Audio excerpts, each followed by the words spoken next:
Northern Express. New illustrations reimagine Chris Van Allsburg's The Polar Express.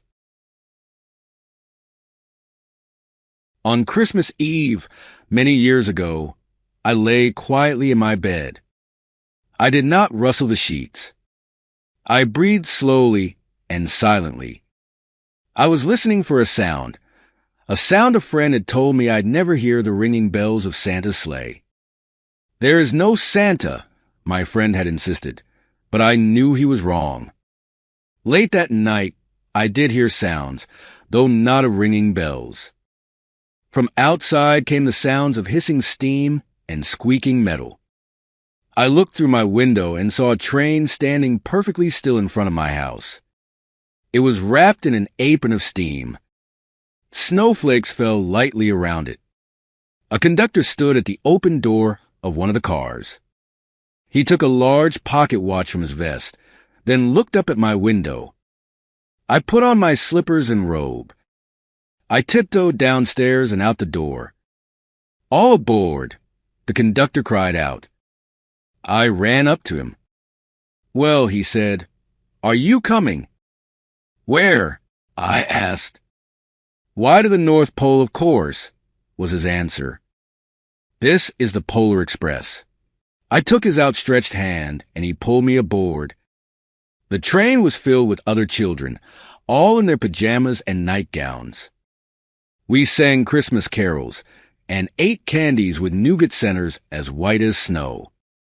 We drank hot cocoa as thick and rich as melted chocolate bars. Outside, the lights of towns and villages flickered in the distance as the Polar Express raced northward. Soon there were no more lights to be seen.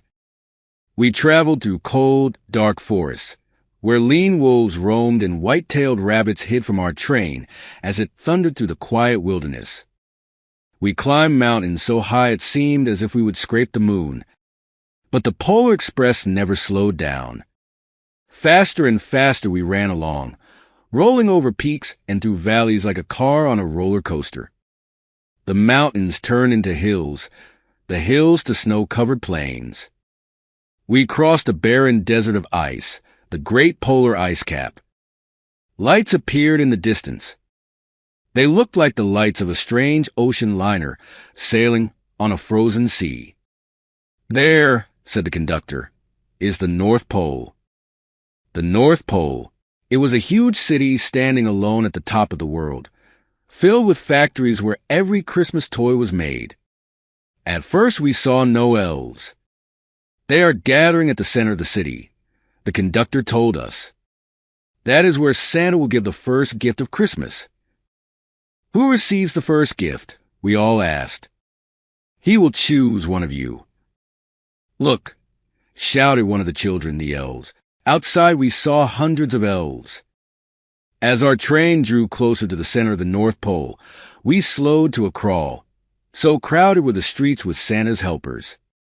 When the Polar Express could go no farther, we stopped and the conductor led us outside. We pressed through the crowd to the edge of a large, open circle. In front of us stood Santa's sleigh. The reindeer were excited. They pranced and paced, ringing the silver sleigh bells that hung from their harnesses.